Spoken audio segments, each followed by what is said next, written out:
Banjir melanda Kota Semarang. Dampak perubahan iklim yang kian nyata. Kota Semarang, yang dikenal sebagai salah satu pusat bisnis dan budaya di Indonesia, telah menjadi saksi dari peristiwa banjir yang menghancurkan kemarin. Banjir tersebut bukanlah kejadian pertama kali, tetapi kali ini, para ilmuwan dan pakar lingkungan semakin yakin bahwa perubahan iklim berperan dalam meningkatnya frekuensi dan intensitas bencana alam seperti banjir. Kondisi banjir terbaru di Kota Semarang. Hujan deras yang terjadi dalam beberapa hari terakhir telah menyebabkan sungai banjir Kanal Timur meluap, membanjiri sebagian besar wilayah kota. Warga setempat dilanda kepanikan. Banyak yang terpaksa mengungsi karena rumah mereka terendam air. Fasilitas umum seperti sekolah, rumah sakit, dan jalan raya pun tergenang, mengakibatkan gangguan besar dalam aktivitas keseharian. Hujan lebat yang mengguyur Kota Semarang, hingga Kamis, tanggal 14 Maret tahun 2024 dini hari, menyebabkan banjir di sejumlah titik atau lokasi.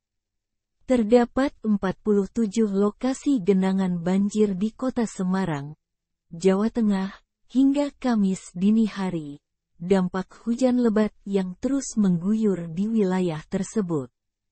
Ketinggian air di akses jalan raya bervariasi, mulai dari 20 cm hingga 50 cm. Tak jarang, ada pengemudi yang memilih jalan memutar, atau menepi sejenak, daripada menerabas genangan air yang berpotensi menyebabkan motor mogok. Kaitan dengan perubahan iklim. Perubahan iklim, yang disebabkan oleh peningkatan emisi gas rumah kaca akibat aktivitas manusia, telah menjadi isu global yang mendesak. Salah satu dampak paling nyata dari perubahan iklim adalah pola cuaca yang ekstrim, termasuk hujan yang lebih intens dan banjir yang lebih sering terjadi. Penyebab banjir yang hampir merata di seluruh wilayah Kota Semarang disebabkan perubahan iklim global yang memicu intensitas hujan dengan lebat. Perubahan iklim juga memicu meningkatnya frekuensi banjir rob. Permukaan air laut bisa meningkat karena adanya pemanasan global yang terjadi selama ini. Itu menyebabkan meningkatnya permukaan air laut karena adanya pencairan es di kutub. Meskipun dalam jangka pendek penurunannya kecil, tapi dalam jangka panjang itu makin besar. Peningkatan curah hujan. Para ilmuwan telah lama memperingatkan bahwa perubahan iklim akan menyebabkan peningkatan suhu global, yang pada gilirannya akan meningkatkan penguapan air dari permukaan laut. Hal ini dapat mengakibatkan peningkatan curah hujan, seperti yang terjadi dalam kejadian banjir di Kota Semarang. Kenaikan permukaan air laut. Indonesia, sebagai negara kepulauan, rentan terhadap kenaikan permukaan air laut.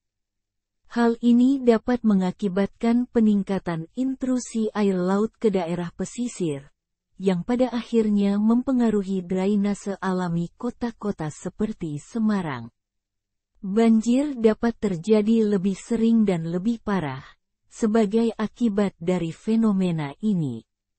Pantai utara Pulau Jawa memang sedang mengalami penurunan permukaan tanah, dengan laju yang jauh lebih besar dari sebelumnya. Beberapa ilmuwan memprediksi bahwa tahun 2025 sebagian besar garis pantai Pulau Jawa akan tenggelam di telan Laut Jawa. Menurut data resmi pemerintah, lebih dari 8.000 hektare tanah di pantai utara sekarang sudah digenangi air, dan Semarang merupakan salah satu dari daerah yang paling terdampak, dengan hampir 2.000 hektare kini tergenang air. Penurunan tanah. Dampak penurunan tanah di Semarang dapat dilihat dari meluasnya areal banjir, retak-retak pada bangunan dan infrastruktur, serta intrusi air laut yang semakin jauh ke dalam daratan. Ini juga membawa pengaruh buruk pada mutu dan kenyamanan lingkungan hidup dan kehidupan di daerah yang terdampak. Kerugian ekonomi dari kenaikan permukaan air laut, serta penurunan tanah yang luar biasa, tentu sebentar lagi takkan tertahankan. Badan Perencanaan Pembangunan Nasional, atau Bappenas, memprediksi bahwa Indonesia akan mengalami kerugian lebih dari 544 triliun rupiah akibat perubahan iklim antara tahun 2020 dan 2024. Degradasi lingkungan. Selain itu, aktivitas manusia seperti deforestasi dan perubahan tata guna lahan juga berkontribusi terhadap meningkatnya risiko banjir. Tanah yang terlalu banyak terbangun, atau yang telah rusak akibat aktivitas manusia, memiliki kemampuan penyerapan air yang lebih rendah, meningkatkan aliran permukaan air dan risiko banjir. Tindakan yang dapat dilakukan menghadapi ancaman banjir yang semakin meningkat, tindakan pencegahan dan mitigasi harus segera dilakukan. Beberapa langkah yang dapat diambil antara lain, pengelolaan air yang lebih baik. Pemerintah dan masyarakat perlu bekerja sama untuk meningkatkan sistem drainase dan pengelolaan air yang lebih baik. Pembangunan tanggul, saluran air yang lebih besar, dan penanaman pohon di sekitar sungai-sungai dapat membantu mengurangi risiko banjir. Ada 4 poin penanganan banjir di Kota Semarang. Selain teknis sistem polder dan normalisasi sungai, yakni pemerintah setempat harus melakukan penertiban izin pengambilan air bawah tanah, atau ABT. Perlu adanya penegakan hukum yang melanggar pengambilan air bawah tanah.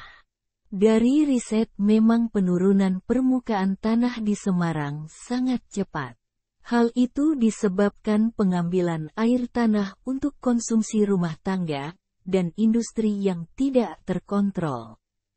Hal ini memicu banjir yang lebih cepat di wilayah Semarang bagian bawah. Cara untuk mengurangi penurunan tanah, yaitu salah satunya dengan memasukkan air hujan ke dalam tanah. Artinya memperbanyak resapan air tanah. Pendidikan dan kesadaran lingkungan, meningkatkan kesadaran masyarakat tentang pentingnya menjaga lingkungan dan mengurangi emisi gas rumah kaca, dapat membantu mengurangi dampak perubahan iklim. Pendidikan tentang pengelolaan sampah, penghijauan kota, dan penggunaan energi terbarukan dapat menjadi langkah awal yang signifikan. Pemerintah mengimbau kepada masyarakat untuk meningkatkan kesadaran lingkungan dengan tidak membuang sampah sembarangan, terutama di sungai atau aliran air, mengingat saat ini telah memasuki musim hujan. Pemerintah mengajak masyarakat untuk tidak sembarangan membuang sampah ke sungai, menyampaikan kekhawatiran bahwa tindakan semacam itu dapat menyebabkan genangan air dan menghambat kinerja pompa pengendali banjir. Kebijakan penanganan bencana yang terkoordinasi. Pemerintah perlu mengimplementasikan kebijakan yang komprehensif dalam menangani bencana alam, termasuk banjir.